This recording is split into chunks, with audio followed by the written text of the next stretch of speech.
Welcome to my YouTube channel medical and nurses सब। So guys, आज की इस वीडियो में हम जो कम्युनिटी हेल्थ नर्सिंग की 6 महीने की ट्रेनिंग होती है सीएचओ की, तो उसमें 6 महीने में आपके लिए जो भी पढ़ाया जाता है उससे रिलेटेड जो भी मेरे पास सिलेबस है, जो भी मटेरियल है, मैं आपको प्रोवाइड कराने की पूरी कोशिश कर रही हूँ। तो मेरे पास कमेंट्स आए थे कि आप पहले थ्योरी पढ़ाइए, उसके बाद एमसीक्यू पढ़ाइए। तो यहाँ पर मैंने आपको सिलेबस पहले ही दिया था, जो एक फैसिलिटेटर गाइड्स है और जिसमें पूरा सिलेबस था सीएचओ का, जो 6 महीने की ट्रेनिंग में आप पढ़ेंगे। तो यहाँ पर आज के इस वीडियो में जो जो उसके 3 पार्ट थे उस सिलेबस के, BNS 041, 42 एंड 43।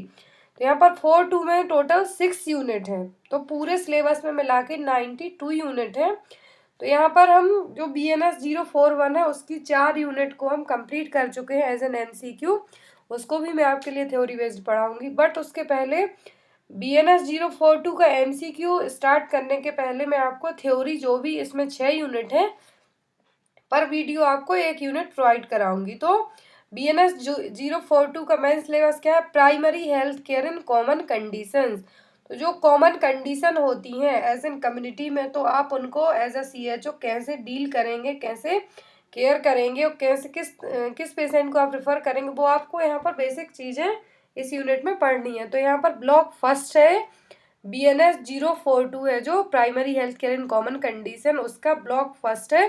इस ब्लॉक फर्स्ट में टोटल 6 यूनिट हैं। तो आज हम इस वीडियो में फर्स्ट यूनिट पढ़ेंगे, उसके बाद पर वीडियो में आपको 1 यूनिट एक्सप्लेन करूंगी, क्योंकि बहुत ज़्यादा लेंदी हो जाएगा यदि मैं 6 यूनिट एक वीडियो में डालती हूँ। तो यहाँ पर जो भी आपके लिए मैं वीडियो प्रोवाइड करा रही हूँ वो सीएचओ की ट्रेनिंग के अलावा जो लोग एज एन एंट्रेंस और जो अदर स्टेट सेंट्रल के लिए तैयारी कर रहे हैं उनमें भी हेल्पफुल होंगी, क्योंकि जो सीएचओ की ट्रेनिंग में आप लोग पढ़ते हैं उसमें पूरी नर्सिंग का निचोड़ पढ़ाया जाता है कि आपने 4 साल तक क्या पढ़ा है, पूरे सब्जेक्ट का सिलेबस रहता है, सभी का निचोड़ पढ़ाया जाता है। तो यहाँ पर जो यूनिट फर्स्ट पढ़ेंगे हम, तो ब्लॉक फर्स्ट क्या है? Management of common condition and emergencies including first aid.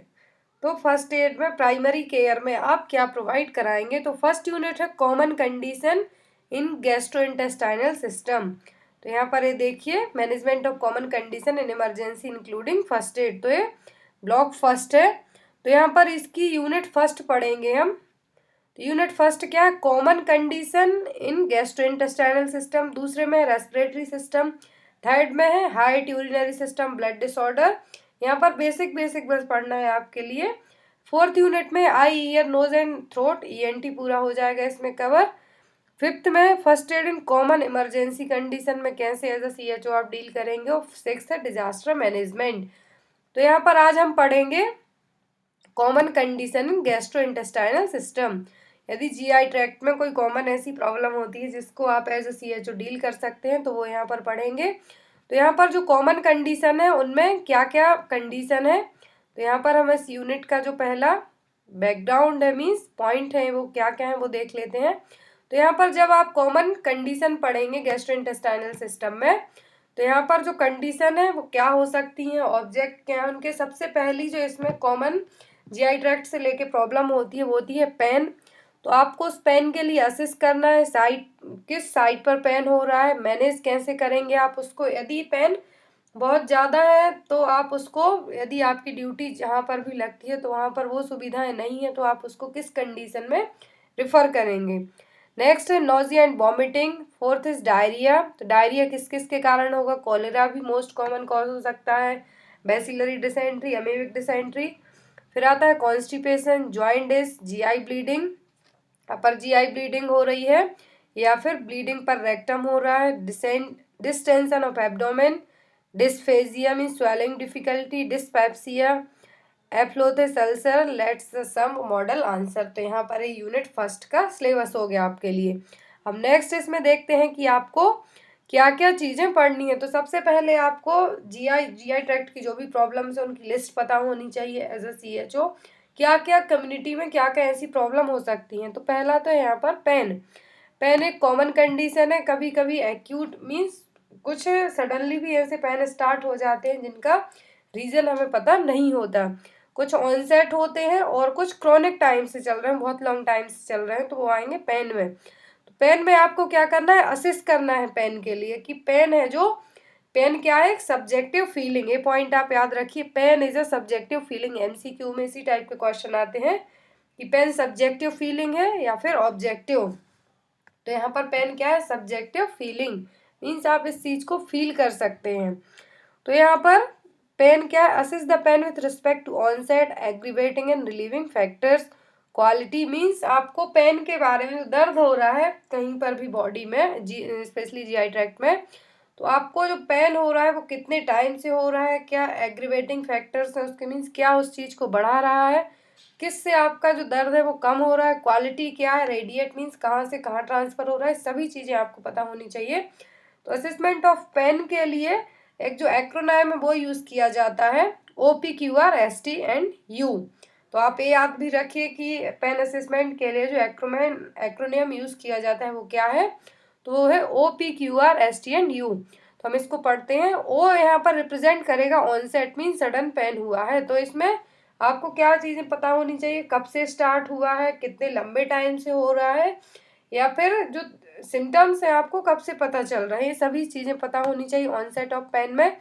Next यहाँ पे प्रोवोकिंग एंड पैलिएटिंग, मीन्स यहाँ पर आप कहाँ पर फील कर रहे हैं पेन, कितना वर्ष है, कितने किस चीज से आपका जो पेन है बढ़ रहा है, किससे घट रहा है, तो आएगा प्रोवोकिंग एंड पैलिएटिंग में। नेक्स्ट इज क्वालिटी, मीन्स आप कैसा फील कर रहे हैं, क्या आप एक्सप्लेन कर सकते हैं, सभी चीजें आएंगी इसमें। नेक्स्ट रीजन और रेडिएशन, मीन्स आपका जो दर्द है कहाँ, मीन्स यदि आपको जो अम्बलाइकस रीजन से दर्द है लोअर एब्डोमेन तक जा रहा है तो आपको ये चीजें भी बतानी होंगी। नेक्स्ट रीजन और रेडिएशन। नेक्स्ट इज सीवीआरटी, मीन्स आपके जो सिम्टम है, दर्द है, आपको कितना सह पा रहे हैं आप, कैपेबल है उस दर्द को सहने के लिए, वो सभी चीजें आपको इसमें बतानी होंगी। और इसके लिए जो पेन की सीवीआरटी के लिए ग्रेडिंग स्केल यूज की जाती है 0 to 10 तक, विजुअल एनालॉग स्केल भी यूज की जाती है, फेशियल एक्सप्रेशन स्केल है जो पेन असेसमेंट के लिए यूज की जाती है। कौन कौन सी, grading scale, visual analog scale और फेशियल एक्सप्रेशन स्केल। नेक्स्ट है टी, मीन्स ट्रीटमेंट, आपने कोई मेडिसिन तो नहीं ली है, यदि ली है तो उसका क्या इफेक्ट हुआ है, और यदि आपको कोई मेडिसिन से या फिर कोई ऐसी दवाई जिससे साइड इफेक्ट्स भी होते हैं, सभी चीज़ें आपको पता होनी चाहिए। Next understand how it impacts on you, तो आपके जो सिम्टम्स हैं, आपको किस तरीके से सिम्टम्स हैं जो फील हो रहे हैं या फिर किस तरीके से आप पर इनका असर हो रहा है, सभी चीज़ें आपको पता होनी चाहिए। तो पेन असेसमेंट पे आपको जो यहाँ पर बेसिक जो टॉपिक है पेन, तो इसमें आपको असेस करना है पेन के लिए। Next identify the site of pain, ये बहुत इंपॉर्टेंट है as a nursing officer, as a CHO की पेन यदि जो रीजन में डिवाइड किया गया है एब्डोमेन को हमारे, तो यहाँ पर वो साइट भी आपको पता होनी चाहिए। तो यहाँ पर जो एक इमेज आप देख रहे हो रीजन्स ऑफ एब्डोमेन के जो पार्ट है, रीजन्स है वो कौन कौन से हैं, right hypochondrium, epigastrium, left hypochondrium, right lumbar, left lumbar, umbilical, right iliac fossa, left iliac fossa और सुप्राप्यूबिक रीजन। तो ये रीजन हो गए पेन के कि इस साइड पे यदि आपको पेन हो रहा हो। तो अब ये रीजन तो ये हो गए कि यदि आपको पेन राइट हाइपोकॉन्ड्रियम रीजन में हो रहा है, इसे यहाँ पर यदि आपको राइट हाइपोकॉन्ड्रियम रीजन में पेन हो रहा है, तो आपको ये पता होना चाहिए कि जो राइट हाइपोकॉन्ड्रियम रीजन है वहाँ पर बॉडी के कौन से इंटरनल ऑर्गन्स प्रेजेंट होते हैं, किसके कारण ये पेन हो सकता है। तो यहाँ पर जो पेन यदि राइट हाइपोकॉन्ड्रियम रीजन में हो रहा है तो गॉल ब्लैडर के कारण या फिर डायफ्रेगमेटिक हर्नी इरिटेशन के कारण ये पेन हो सकता है, और ये कभी कभी निमोनिया के कारण भी हो सकता है, क्योंकि जो लंग्स का बेस है वो इसी में राइट हाइपोकॉन्ड्रियम रीजन में प्रेजेंट होता है। तो निमोनिया के कारण, हेपेटाइटिस के कारण, यदि निमोनिया के साथ साथ फीवर है, तो इन सभी के कारण है जो राइट हाइपोकॉन्ड्रियम में पेन हो सकता है। नेक्स्ट शिफ्टिंग टुवर्ड मिडलाइन, यदि एपिगैस्ट्रम में पेन होता है तो स्टमक से रिलेटेड करता हुआ पेन है, और एपिगैस्ट्रम में पेन होना गैस्ट्राइटिस है जो एक मोस्ट कॉमन कॉज है पेन का इस एरिया में होने का, और कोई भी ड्रग्स या फिर वायरल इन्फेक्शन के कारण भी इस रीजन में पेन हो सकता है। नेक्स्ट यहाँ पर पेन इन लेफ्ट हाइपोकॉन्ड्रियम, ये देखिए यहाँ पर यदि लेफ्ट हाइपोकॉन्ड्रियम में पेन होता है तो और कौन सी कंडीशन हो सकती है, लेफ्ट साइड यदि किसी भी तरीके का ट्रॉमा हुआ हो या फिर चेस्ट केज हुआ उसके कारण हो सकता है लेफ्ट हाइपोकॉन्ड्रियम में पेन। क्योंकि यहाँ पर जो चेस्ट वॉल, लंग्स, स्टमक, इन सभी से रिलेट करता हुआ पेन हो सकता है। Any side of lumbar area, यदि लंबर एरिया में पेन होता है तो रीनल एंगल से लेके ग्रॉइन एरिया से होता हुआ रेडिएट करता हुआ पेन रहेगा, और ये जनरली रीनल स्टोन के कारण होता है। याद रखिए कि यदि लंबर एरिया में पेन हो रहा है तो किसके कारण हो रहा है? रीनल स्टोन के कारण। नेक्स्ट है pain in the central abdomen, यदि सेंटर पॉइंट में एब्डोमिनल एरिया में पेन हो रहा है, एम्ब्लाइकल एरिया में पेन हो रहा है, तो यहाँ पर स्मॉल इंटेस्टाइन और पेरिटोनियल कैविटी प्रेजेंट होती है, तो उससे रिलेट करता हुआ पेन हो सकता है। किसी भी तरीके का इन्फेक्शन, पेरिटोनाइटिस, इन सभी के कारण यहाँ पर पेन हो सकता है। Lower abdominal either side or iliac fossa, तो यहाँ पर इस टाइप का पेन जनरली वुमेन में देखने को मिलता है। सुप्राप्यूबिक पेन है जो यूरिनरी और यूट्राइन कॉज के कारण होता हुआ पेन है। नेक्स्ट हम इसमें देखेंगे, आपने पेन का असेसमेंट पढ़ लिया, पेन के एरिया पढ़ लिए, रीजन पढ़ लिए और साइड पढ़ ली कि किस एरिया में पेन होता है, तो आपको क्या चीज़ें करनी है। नेक्स्ट हम इसमें देखते हैं मैनेजमेंट। पेन मैनेजमेंट को आप किस तरीके से मैनेज कर सकते हैं। तो आपको पहले जो डिपेंडिंग कॉज है पेन के वो पता होने चाहिए। एपिसोडिक है, स्पाज्मोडिक पेन है, किस तरीके का पेन है, तो आप उसमें कौन सी मेडिसिन दे सकते हैं। तो स्पाज्मोडिक पेन में आप एंटी स्पाज्मोडिक मेडिसिन दे सकते हैं, एनाल्जेसिक्स भी दे सकते हैं। और यदि आपको जब फार्मास्यूटिकल मेजर्स की बात की जाए तो आपको मेडिसिन के नाम याद रखने हैं। NSAID मेडिसिन भी दे सकते हैं आप उसको, आइबुप्रोफेन भी दे सकते हैं, डाइक्लोफेनिक भी दे सकते हैं। बेसिक मेडिसिन है जो कम्युनिटी में प्रेजेंट होती हैं। और जब NSAID मेडिसिन दे रहे हो आप, non steroidal anti inflammatory medicine दे रहे हो, तो कभी भी प्रेगनेंसी के टाइम यदि कोई लेडी प्रेग्नेंट है या फिर उसको किसी भी तरीके का दर्द है तो आप उसको बिना गायनिक के है जो मेडिसिन नहीं दे सकते। NSAID should never be used during the pregnancy. तो यहाँ पर आपको मेडिसिन के नाम याद रखने हैं। पैथिडिन है जो, यदि जब बहुत सीवियर और असहनीय दर्द हो रहा उसी टाइम पे आप पैथिडिन दे सकते हैं। और प्रेग्नेंट वुमेन में है जो NSAID ना दे के आप यदि उसको मॉर्फिन देते हैं तो वो non steroidal anti inflammatory medicine से बेटर होगी। और नॉन फार्माकोलॉजिकल मेजर मतलब कि आप हीट के थ्रू भी उस पेन को कम कर सकते हैं, रिलीव कर सकते हैं टेम्पररी। और यदि पेशेंट में इन सभी चीज़ों के बाद भी उसका जो पेन है, सीवियर सिम्टम्स हैं, तो आप उसको रेफर कीजिए। कौन कौन से सिम्टम यदि आपको उसमें देखने को मिलते हैं? टेंडरनेस, रिजिडिटी, टैकीकार्डिया, टैकीपनिया, हाइपोटेंशन, यदि ये सिम्टम देखने को मिलते हैं तो आपको उस पेशेंट के लिए तुरंत ही रेफर करना होगा। नेक्स्ट है इसमें नोजिया एंड वॉमिटिंग, तो एक कॉमन कंडीशन है कम्युनिटी में होती है जो जनरली गैस्ट्राइटिस और किसी भी तरीके का ऑब्स्ट्रक्शन के कारण देखने को मिलती है। तो यहाँ पर कैसे आप डायग्नोस करेंगे कि जो वॉमिटिंग है किस रीजन से हो रही है।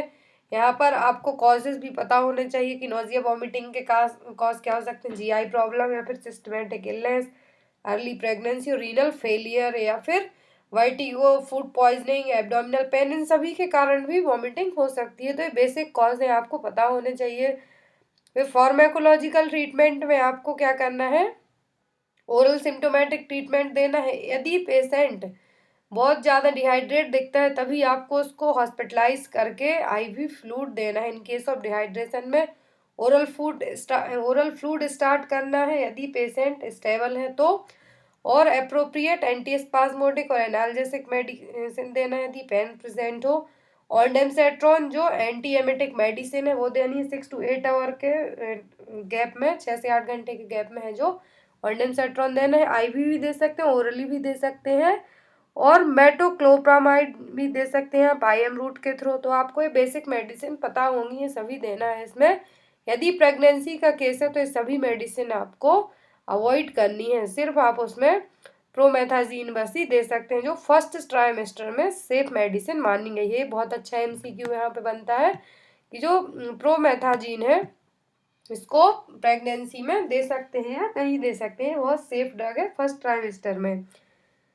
तो यहाँ पर आपको ये सभी मेडिसिन के नाम याद रखने। हेल्थ एजुकेशन में आप क्या बताएंगे? डिहाइड्रेशन से प्रिवेंट करने के लिए आपको उनके लिए इनकरेज करना है कि ज़्यादा से ज़्यादा पानी पीजिए, लिक्विड लीजिए। और वॉमिटिंग और किसी भी तरीके का एपिगैस्ट्रिक पेन होता है तो आप उसके लिए है जो बताइए कि यदि आपको वॉमिटिंग और एपिगैस्ट्रिक पेन हो रहा है तो NSAID मेडिसिन को अवॉइड करना है। रेफर कब करना है? यदि पेशेंट बहुत ज़्यादा डिहाइड्रेट हो, शॉक की कंडीशन हो, उसको ग्लाइकोज यूरिया, फिर हाइपरग्लाइसीमिया हो, सेप्टिसीमिया हो, जॉइंडिस हो जो अनस्टेबल हो, और यदि इंटेस्टाइनल ऑब्स्ट्रक्शन हो, कोई स्टूल और फ्लूइड्स पास भी ना हो, डिस्टेंशन हो और तब भी वॉमिटिंग हो रही हो, और किसी भी तरीके की एब्डोमिनल टेंडरनेस या फिर रिजिडिटी हो रही हो, फ्रेश ब्लड आ रहा हो वॉमिटिंग में, तो इन सभी केस में आपको उस पेशेंट के लिए रिफ़र करना होगा। यहाँ पे आपको आपने क्या पढ़ा है वो चीज़ें नोट करनी होंगी कि साइट ऑफ द पेन, कौन कौन से रीजन है पेन के। यदि लेफ्ट हाइपोकॉन्ड्रियम में पेन होता है तो आपको क्या करना है, नोजिया वॉमिटिंग को आप कैसे डायग्नोस करेंगे। Next is diarrhoea. डायरिया क्या है, जब 3 और more than 3 time stool pass हो, वो भी लिक्विड स्टूल पास हो, तो कंडीशन किस में आएगी, डायरिया और लूज मोशन में। तो डायरिया है जो कॉमन प्रॉब्लम किसके कारण हो सकता है, डायरिया की कंडीशन जनरली कोलेरा, डिसेंट्री और अमीबिक डिसेंट्री और वेसिलस डिसेंट्री, 2 टाइप की डिसेंट्री होती है उनके कारण। सबसे पहले हम पढ़ेंगे कोलेरा। कोलेरा क्या है, जो usually very acute severe watery diarrhoea. Cholera की कंडीशन क्या है, सीवियर वाटरी डायरिया की कंडीशन प्रेजेंट हो। तो इसमें क्या है, जो इन्फेक्शन है जो बैक्टीरिया के थ्रू होता है उसका नाम क्या है, विब्रियो कोलेरा। तो यहाँ पर कोलेरा किसके कारण होता है, विब्रियो कोलेरा के कारण। और इसमें बहुत ही फास्ट रैपिड और सीवियर डिहाइड्रेशन की कंडीशन प्रेजेंट हो सकती है। तो क्लिनिकल फीचर्स क्या होंगे, सिम्टम्स क्या होंगे, acute watery diarrhoea, no blood in stool, no mucus in stool, no specific faecal odour. क्योंकि ये सभी कंडीशन है जो जब जो डिसेंट्री की कंडीशन है उनमें देखने को मिलती है। और कोलेरा का एक और मेन सिम्टम है वो rice water stool. Stool is often grey and turbid, जो स्टूल का वो कंसिस्टेंसी कह सकते हैं हम इसको, वो किस तरीके की होती है, राइस वाटर स्टूल है जो मेन फीचर है कोलेरा का। कभी कभी वॉमिटिंग भी हो सकती है। सीवियर डिहाइड्रेशन है जो इसका मोस्ट कॉमन कॉज हो सकता है, पॉसिबली शॉक भी हो सकता है डिहाइड्रेशन की कंडीशन के कारण। तो कोलेरा है जो इस पार्ट में इस बहुत क्वेश्चन आते हैं, एक तो किस बैक्टीरिया के थ्रू होता है, तो विब्रियो कोलेरा के थ्रू। इसका जो एक मोस्ट कॉमन सिम्टम पूछा जाता है वो राइस वाटर स्टूल। तो इसमें आपको पेन असेस करना है, मीन्स किस एरिया में पेन हो रहा है, मैनेज कैसे करेंगे आप। तो सबसे पहले आपको डिहाइड्रेशन को प्रिवेंट करना है, फिर किसी दूसरे पीपल में ना हो कंडीशन, इन्फेक्शन ना फैले, उससे भी आपको इन्फॉर्म करना है अथॉरिटीज़ के लिए, नोटिफाई द कंडीशन करना है। फिर ORS भी प्रोवाइड कराना है ताकि डिहाइड्रेशन से बचा जा सके। 2200 से 4000 ml तक फर्स्ट 4 आवर में आपको इतना ORS प्रोवाइड कराना है। एंटीबायोटिक नहीं देना, इनटेक आउटपुट चार्ट प्रिपेयर करना है, और डिहाइड्रेशन की कंडीशन को है जो टाइम टू टाइम चेक करना है, और IV फ्लूइड देना है यदि ज़रूरत हो तो, और 2 आवर में वाइटल साइन को चेक करना है। तो यहाँ पर जब राइस वाटर स्टूल की कंडीशन बताई जा रही है तो इस टाइम पे कंडीशन क्या है, जो बहुत ज़्यादा फ्लूइड की ज़रूरत पड़ेगी इसमें। तो आपको जो पेशेंट की जो पल्स रेट है इस कंडीशन में, जब राइस वाटर स्टूल यदि देखने को मिलता है, कोलेरा के पेशेंट है, तो पल्स रेट कितनी हो सकती है, more than the 100 per minute. Dry tongue, decrease urine output, तो ये सडके एनाई किसके फीचर हैं, सब सीवियर डिहाइड्रेशन के। ये देखिए यहाँ पर असेसमेंट के 2 तरीके का डिहाइड्रेशन होता है, एक तो माइल्ड और सीवियर। तो माइल्ड असेसमेंट में पेशेंट का जो अपीयरेंस फेशियल एक्सप्रेशन है किस तरीके का दिखेगा, माइल्ड डिहाइड्रेशन में थर्स्टी दिखेगा पेशेंट, अलर्ट रहेगा और रेस्टलेसनेस भी प्रेजेंट होगी। और सीवियर डिहाइड्रेशन में ड्राउजी, कोल्ड और स्वेटी। नेक्स्ट रेडियल पल्स, तो नॉर्मल रेट एंड वॉल्यूम। तो माइल्ड डिहाइड्रेशन में जो रेडियल पल्स है वो कैसी रहेगी, नॉर्मल रहेगी, उसका वॉल्यूम भी नॉर्मल, रेट वॉल्यूम दोनों नॉर्मल होंगे। बट सीवियर डिहाइड्रेशन में रैपिड होगी, फीवल होगी और इम्पैल्पेबल भी हो सकती है। ब्लड प्रेशर नॉर्मल रहेगा माइल्ड डिहाइड्रेशन में। स्किन इलास्टिसिटी मीन्स यदि आप स्किन को चेक करते हैं, पिंच रिट्रैक्ट इमिडिएटली, मतलब यदि आप स्किन खींच के देखते हैं जो माइल्ड डिहाइड्रेशन के पेशेंट हैं, यदि आपने उनकी स्किन पिंच की तो वो तुरंत वैसी ही हो जाएगी, इमिडिएटली रिट्रैक्ट हो जाएगी। बट सीवियर डिहाइड्रेशन में यदि आपने स्किन को पिंच किया तो वो स्लोली रिट्रैक्ट होगी, कुछ सेकंड में वापस वैसी ही होगी। टंग कैसी होगी, माइल्ड डिहाइड्रेशन में मॉइस्ट रहेगी, सीवियर डिहाइड्रेशन में क्या होगा, बहुत ही ज़्यादा ड्राई रहेगी। यूरिन फ्लो नॉर्मल होगा, इसमें लिटिल और नन। फ्लूइड डेफिशिएट कितना हो सकता है, 40 to 50 ml पर kg, और सीवियर डिहाइड्रेशन में 100 to 110 ml पर kg। तो ये हम ये भी कह सकते हैं कि जब डिहाइड्रेशन की कंडीशन में यदि कोई चीफ कंप्लेन हो तो माइल्ड और सीवियर डिहाइड्रेशन को किस तरीके से हम असेस कर सकते हैं। यदि सीवियर डिहाइड्रेशन की कंडीशन है और यदि आपकी पोस्टिंग ऐसी जगह पर हुई है जहां आप उसको पॉसिबल ट्रीटमेंट प्रोवाइड नहीं करा सकते हैं तो आपको उस पेशेंट के लिए तुरंत रेफर करना होगा। और आप जनरल जो हाइजीन को लेके भी उस पेशेंट को समझा सकते हैं कि आप आफ्टर टॉयलेट आपको हैंड वॉश करना है सोप से, बॉयल वाटर पीना है और सेफ लैट्रिन्स को यूज़ करना है। यदि पेशेंट में shock anuria alter sensorium present हो तो आपको उसके लिए तुरंत रेफर करना होगा। Next bacillary dysentery. तो बेसिलरी डिसेंट्री एक जो एक्यूट इन्फेक्शन है बाउल में होने का, तो ये किसके कारण होता है? सेजेला के कारण। याद रखिए बेसिलरी डिसेंट्री किसके कारण होती है? सीजेला के कारण। और इसको असेस कैसे करेंगे आप? तो ब्लड प्रेजेंट होगा स्टूल में, म्यूकस प्रेजेंट होगी स्टूल में, फीवर होगा, एब्डोमिनल क्रैम्प्स होंगे, टॉक्सिक अपीयरेंस देखने को मिलेगा, लेथार्जिक पेशेंट देखने को मिलेगा और किसी किसी कंडीशन में कन्वल्जन्स भी आ सकते हैं। पॉसिबिलिटी है कि कन्वल्जन्स आ सकते हैं। तो वेसिलरी डिसेंट्री में आपको क्या याद रखना है कि जो सिजेला के कारण होती है और एक्यूट इन्फेक्शन है बाउल का, इसको आप डिहाइड्रेशन को आपको सबसे पहले मैनेज करना है, टैबलेट देना है, फिर उसके बाद सिप्रोफ्लॉक्सेसिन, इसमें एंटीबायोटिक दे सकते हैं। यदि वुमेन प्रेग्नेंट हो, प्रेग्नेंट लेडी हो, तो आपको कॉन्ट्राइंडिकेट रहेगी ये मेडिसिन, सिप्रोफ्लॉक्सेसिन है जो कॉन्ट्राइंडिकेट रहेगी और फॉलोअप के लिए बुलाना है। और यदि पेशेंट में इम्प्रूवमेंट नहीं होता है तो उसके लिए आपको रेफर करना है। यदि किसी भी तरीके की इम्प्रूवमेंट नहीं देखने को मिलती है तो आपने जो फर्स्ट लाइन एंटीबायोटिक दी हो, मेट्रोनिडाजोल दिया है, तो उसको स्टॉप करना होगा। यदि 48 घंटे तक पेशेंट ठीक नहीं होता है तो आपको उसके लिए रेफर करना होगा। माल नरिश्ड पेशेंट है उसको भी रेफर करना होगा, सीवियर डिहाइड्रेटेड पेशेंट को भी, और पेशेंट विथ कमोरबिटीज। तो इन कंडीशन में पेशेंट को है जो आपको रेफरल में भेजना होगा। नेक्स्ट इसमें अमीबिक डिसेंट्री। तो एंट अमीबा हिस्टोलाइटिका के द्वारा होने वाली डायरिया की कंडीशन ही है जो एंट अमीबा हिस्टोलाइटिका के द्वारा होती है अमीबिक डिसेंट्री। इसमें भी सेम सिम्टम देखने को मिलेंगे, बट इसमें जो एक सिम्टम है वो क्या रहेगा? जो बैसिलरी डिसेंट्री से डिफरेंट वो होगा विदाउट फीवर, इसमें फीवर प्रेजेंट नहीं होगा। इसमें कभी कभी कॉन्स्टिपेशन की कंडीशन भी हो सकती है। तो इसमें भी जो भी डायरिया की कंडीशन है उसमें आपको आईवी फ्लूइड प्रोवाइड कराना है। यदि आप उसको कंट्रोल नहीं कर सकते तो आपको उसके लिए रेफर करना होगा। नेक्स्ट है कॉन्स्टिपेशन। कॉन्स्टिपेशन में क्या है? Decrease in frequency and liquidity of stool as compare to the normal pattern in a particular individual. जो आप स्टूल पास करते हैं उसका जो नॉर्मल पैटर्न है उसमें चेंजेस होना क्या कहलाएगा?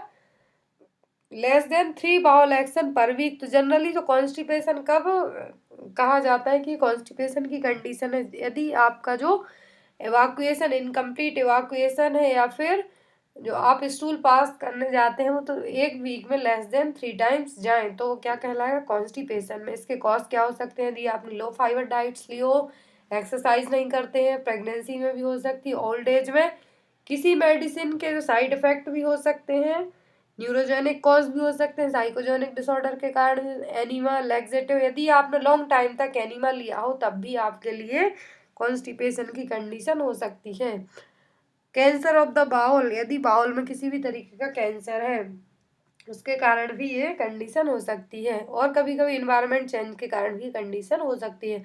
तो बेसिक कॉमन प्रॉब्लम्स है कम्युनिटी की, आपको इसको कैसे ट्रीट करना है सभी चीज़ें बतानी है। तो आप इसमें जो नॉन फार्माकोलॉजिकल ट्रीटमेंट में क्या बताएंगे कि हाई फाइबर्स डाइट लीजिए, जैसे कि वेजिटेबल, सलाद, फ्रूट, और जो फ्लूइड है लिक्विड फ्लूइड है उसको ज़्यादा लीजिए, और जो कैफीन है चाय इसको कम कीजिए।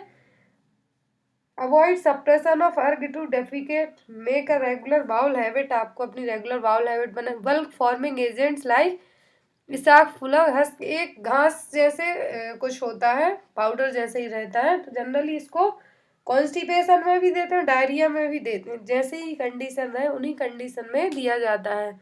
Discourage the continuous use of laxative, जो भी लोग लैक्सेटिव्स यूज करते हैं उनको आपको बंद कीजिए। नेक्स्ट है फार्माकोलॉजिकल ट्रीटमेंट में, यदि आपके जो आप घर में ट्रीटमेंट अपनाते हैं उसके बाद भी आप ठीक नहीं होते हैं तो आपको ये मेडिसिन देनी होगी।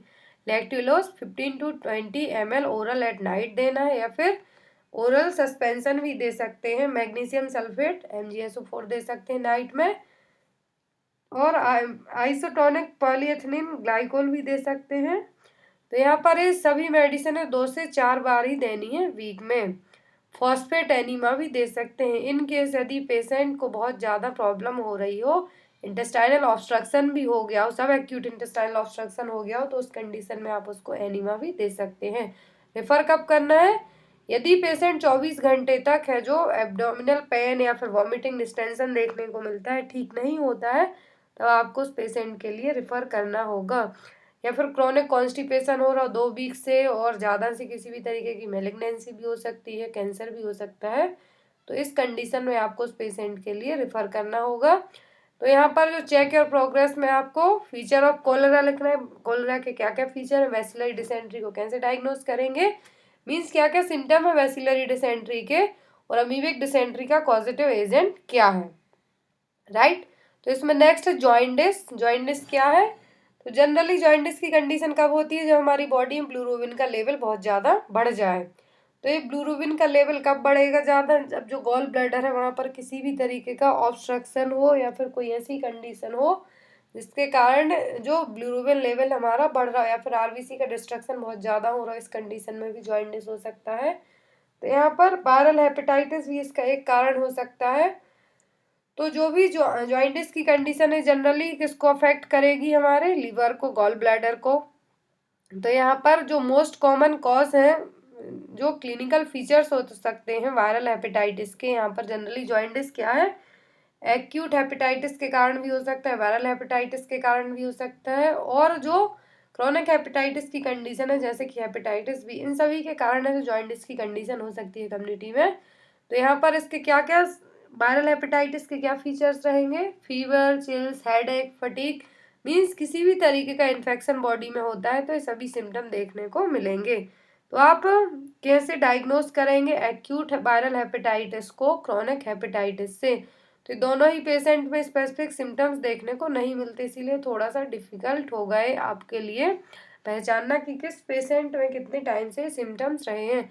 तो आप लोगों ने सभी पॉइंट पढ़े हुए, बट यहाँ पर आपका एक बार रिवाइज किया जा रहा है कि एक्यूट हेपेटाइटिस में क्या कंडीशन होंगी, वायरल में क्या होंगी और क्रोनिक में क्या होंगी, क्या केयर आपको प्रोवाइड करानी है। जब भी कोई सी भी कंडीशन होती है जनरली जीआई ट्रैक्ट को लेके, तो आपको उसके लिए सबसे पहले जो फ्लूइड लेवल है बॉडी में उसको मेंटेन करके रखना होगा। और यदि पेशेंट किसी भी तरीके की मेडिसिन लेता है जो उसके लिवर को अफेक्ट कर सकती है, जैसे कि एसिटामिनोफेन, अल्कोहल, इन सभी को स्टॉप करवाना है आपके लिए। और नॉर्मली है जो ऐसी ड्रग्स हैं जो लिवर के थ्रू एलिमिनेट नहीं हो रही हैं, क्योंकि जो बॉडी में लिवर है सबसे ज़्यादा मेडिसिन को 95% मेडिसिन होती हैं जो लिवर से होते हुए ही मेटाबलाइज होती हैं। तो इन सभी मेडिसिन को आपके लिए चेक करना है कि कौन सी मेडिसिन है जो पेशेंट ले रहा है जिसके कारण उसका जो ब्लड में टॉक्सिक लेवल बढ़ सकता है। और जो सेडेटिव हैं, ट्रैंक्विलाइजर्स हैं, इनको अवॉइड करवाना है क्योंकि लिवर फेलियर का कारण भी बन सकते हैं। और सीवियर नोजिया वॉमिटिंग की कंडीशन होती है तो आपको पेशेंट के लिए हॉस्पिटलाइज करना है या फिर उसको रेफर करना है। प्रिवेंट कैसे कर सकते हैं? तो इन कंडीशन को, हेपेटाइटिस को प्रिवेंट करने के लिए आपके लिए वैक्सीन होती है हेपेटाइटिस से, उसको वैक्सीन अगेंस्ट है जो हेपेटाइटिस ए के लिए, वो प्रोवाइड करवा सकते हैं। पर बता सकते हैं गुड हाइजीन, आपको अच्छी हाइजीन रखना है, या फिर जो ऐसा वाटर, टैप वाटर, उसको अवॉइड करना है। एडिकेट सेफ ड्रिंकिंग वाटर लेना है, बॉयल वाटर पी सकते हैं आप लोग। यहाँ पर कुछ ऐसे प्रॉपर डिस्पोजेबल जो भी सीवेज है कम्युनिटी में उसको प्रॉपर तरीके से डिस्पोज करना है। तो मीन्स इन सभी जो बेसिक कंडीशन है जिसके कारण आप है जो इस जो एक्यूट हेपेटाइटिस ए है या फिर वायरल हेपेटाइटिस है इससे बच सकते हैं। नेक्स्ट है इसमें जीआई ब्लीडिंग। तो जीआई ब्लीडिंग के 2 कॉज हो सकते हैं, एक तो अपर जीआई ब्लीडिंग और दूसरा हो सकता है लोअर ट्रैक्ट में किसी भी तरीके की ऐसी प्रॉब्लम हुई हो जिसमें स्टूल के साथ ब्लीडिंग हो रही हो। तो यहाँ पर बहुत सारे कॉज हो सकते हैं अपर जीआई ट्रैक्ट ब्लीडिंग के, जिसको हेमेटोमेसिस के नाम से भी जाना जाता है। तो oesophageal, gastric duodenal ulcer, varicose tumours और वेस्कुलर लीजन, ये सभी कारण हो सकते हैं अपर जीआई ब्लीडिंग के। तो यहाँ पर आपको इन सभी कंडीशन को, यदि पेशेंट के लिए अपर जीआई ब्लीडिंग हो रही है तो आप एज सुन एज पॉसिबल उसको रेफर कीजिए। उसका जो वैल्यूबल टाइम है, कीमती टाइम है, उसको बचाते हुए आपको उस पेशेंट के लिए रेफर करना होगा। तो इसमें क्या कंडीशन होंगी? यदि अपर जीआई ट्रैक्ट से ब्लीडिंग हो रही, हेमेटेमेसिस और melaena, coffee ground gastric aspirate, pain, hypovolaemic shock हो सकता है, टैकीकार्डिया भी हो सकती है, हाइपोटेंशन भी हो सकती है। ये कंडीशन है भी यदि पेशेंट को अपर जीआई ब्लीडिंग होती है तो एज अ सीएचओ आपको उस पेशेंट के लिए तुरंत रेफर करना होगा। और अपर जीआई ब्लीडिंग होती है तो कुछ ऐसे वाइटल साइंस भी हैं जो हो सकते हैं। ब्लड प्रेशर बहुत ज़्यादा लो होगा, हार्ट रेट है जो more than 100 beats per minute जाएगी, स्किन है जो पेल डाइफोरेटिक और कूल क्लैमी देखने को मिलेगी। कार्डियोवैस्कुलर में क्या चेंजेस देखने को मिलेंगे? जो कैपिलरी रिफिल टाइम है वो मोर देन 3 सेकेंड हो जाएगा। वीक कार्डियोवैस्क जो पल्स है थ्रेडी पल्स रहेगी। तो ये इन सभी कंडीशन में आपको एक्टिव मैनेजमेंट करना होगा। और यदि पेशेंट में कुछ ऐसी कंडीशन देखने को मिलती है तो उसके लिए फर्स्ट एड ट्रीटमेंट देके उसको तुरंत रेफर करना होगा आपके लिए। नेक्स्ट है ब्लीडिंग पर रेक्टम, इसको हेमेटोचेसिया के नाम से भी जाना जाता है। याद रखिए आप लोग, हेमेटेमेसिस और हेमेटोचेसिया। तो जनरली जो ब्लीडिंग पर रेक्टम होगी ये किसके कारण होगी? तो क्रोनिक डायरिया में भी ये कंडीशन हो सकती है, या फिर किसी भी तरीके की मैलिग्नेंसी रही हो उसमें भी ये कंडीशन हो सकती है। नेक्स्ट है यहाँ पर डिस्टेंशन ऑफ एब्डोमिनल। तो डिस्टेंशन ऑफ एब्डोमेन जनरली क्या है condition? Acute needs of urgent evaluation. तो जो डिस्टेंशन ऑफ एब्डोमेन यहाँ पर बताया गया है तो इसमें तुरंत और एक्टिव मैनेजमेंट की जरूरत होगी। सिरोसिस ऑफ लिवर, ट्यूबरक्लोसिस, इन सभी कंडीशन के कारण भी ये कंडीशन हो सकती है डिस्टेंशन ऑफ एब्डोमेन। तो यहाँ पर जो असाइटिक फ्लूइड एनालिसिस किया जाएगा, इसमें अल्ट्रासाउंड, सीटी स्कैन और एफएनएसी ये सभी चीज़ें की जाएंगी, क्योंकि जनरली डिस्टेंशन ऑफ एब्डोमेन जो कुछ जीआई प्रॉब्लम या फिर जो हमारी बॉडी के कुछ ऐसे सिस्टम्स, ऐसे ऑर्गन है जिनको इमीडिएट और रेफरल की ज़रूरत पड़ जाती है, क्योंकि वो चीज़ें कम्युनिटी में या फिर जो सब सेंटर पीएससी है वहाँ पर प्रेजेंट नहीं होती हैं। नेक्स्ट डिस्फेजिया और डिस्पेप्सिया। डिस्फेजिया मीन्स क्या कंडीशन है? तो डिस्फेजिया जनरली एक ऐसी कंडीशन है जिसमें डिफिकल्टी इन स्वॉलोइंग, कोई भी चीज़ हम खाते हैं तो उसको निगलने में दिक्कत होती है, वो कंडीशन क्या कहलाएगी? Dysphagia, difficulty in swallowing. Next dyspepsia, इसमें जो जीआई ट्रैक्ट की एक ये भी ऐसी कंडीशन है जिसमें किसी भी तरीके के सिम्टम्स देखने को नहीं मिलते हैं। ये दोनों कंडीशन आपको है जो अच्छे से पता होनी चाहिए। तो जो इसमें डायग्नोज कैसे करेंगे आप? एपिगैस्ट्रिक बर्निंग पेन होगा, अर्ली सेटाइटी, फीलिंग ऑफ फुलनेस, कुछ खाने के बाद तुरंत फुली फील करेंगे, एपेटाइट कम होगी, आपकी एनोरेक्सिया की कंडीशन होगी, रिगर्जिटेशन भी होगी और बर्पिंग भी होगी। तो यहाँ पर ये सभी सिम्टम्स आपको देखने को मिलेंगे। और कभी कभी इस डिसीज में गैस्ट्रोइसोफेगल रिफ्लक्स भी देखने को मिल सकता है। तो आपको इसमें जो भी कम्युनिटी में यदि आप के पास वो सुविधाएं उपलब्ध हैं उस टाइम पर उस पीएससी, सीएससी या फिर सब सेंटर में, तो आप उनको प्रोवाइड कीजिए, नहीं तो आपको उनके लिए तुरंत रेफर करना होगा। तो यहाँ पर गाइस ये थी फर्स्ट यूनिट। इसका जो लास्ट पॉइंट है वो है एप्थोलस अल्सर। वाइट कलर के जो लीजन्स देखने को मिलते हैं जनरली ये जिस भी कम्युनिटी में जो हाइजीन मेंटेन नहीं रहती है वहीं पर देखने को मिलते हैं। तो ये जो येलोइश ग्रे कलर के फाइब्रोइड अल्सर्स टाइप के होते हैं उनको, ये अल्सर जनरली कहाँ पर होते हैं? माउथ में जो अल्सर होंगे ये जनरली उसी जगह पे होंगे जहाँ पर जो हमारी बोन्स का मसल से कनेक्शन क्या हो, लूज हो। जनरली ये बार बार किसी भी तरीके का ट्रॉमा हुआ हो दांतों में उसके कारण हो सकते हैं, और कभी कभी सिस्टमेटिक डिसीज के कारण हो सकते हैं। तो इसमें आपके लिए क्या ट्रीटमेंट बताना है कि ओरल हाइजीन अच्छे से मेंटेन कीजिए, प्लेन वाटर से माउथ को कंटिन्यूसली क्लीन करके रखिए। मीन्स आपको ओरल हाइजीन मेंटेन करना है और सिम्टोमेटिक ट्रीटमेंट है जो प्रोवाइड कराना है। टॉपिकल मेडिसिन भी दे सकते हैं, एंटी माइक्रोबियल माउथ वॉश, और जो टॉपिकल कॉर्टिकोस्टेरॉइड्स भी दे सकते हैं हम, ताकि जो इरिटेशन हो रहा है अल्सर्स के कारण वो ना हो। क्योंकि जो ऑप्थेल्मस अल्सर होते हैं इनमें पेन नहीं होता है, एक बहुत ही डिफरेंट जो नॉर्मल अल्सर होते हैं हमारे माउथ में जो ठीक हो जाते हैं जनरली 5 से 6 दिन में, बट ये जो अल्सर होते हैं इस टाइप के ये ठीक नहीं होते, ये लॉन्ग टाइम तक रहते हैं। इसमें हेल्थ एजुकेशन आपको क्या बताना है कि आपको ओरल हाइजीन है जो मेंटेन करके रखनी है, और जो फैक्टर्स आपके जो ओरल इरिटेशन के लिए कारण बन सकते हैं उनके लिए अवॉइड करना है। तो गाइस ये थी यूनिट फर्स्ट, जिसमें अपने जीआई ट्रैक्ट में जो लोकल कंडीशन होती है, diarrhoea, vomiting, constipation, cholera, bacillary dysentery, amoebic dysentery, और जो जीआई अपर जीआई ब्लीडिंग और ब्लीडिंग पर रेक्टम, तो ये सभी जो बेसिक कंडीशन थी ये पढ़ ली। आई होप आपको यूनिट का जो एक्सप्लेनेशन है वो पसंद आया होगा, तो प्लीज़ कमेंट बॉक्स में लिखना। अब जो हम नेक्स्ट वीडियो पब्लिश करेंगे, जो इस फर्स्ट यूनिट्स जितने भी एमसीक्यू बने हैं वो बताऊंगी मैं आपके लिए। सो प्लीज़ वीडियो को पूरा देखा कीजिए, और जीके के लिए मेरे दूसरे चैनल को भी देख सकते हैं यदि आपकी इच्छा हो तो। So guys, thank you for watching us, bye bye.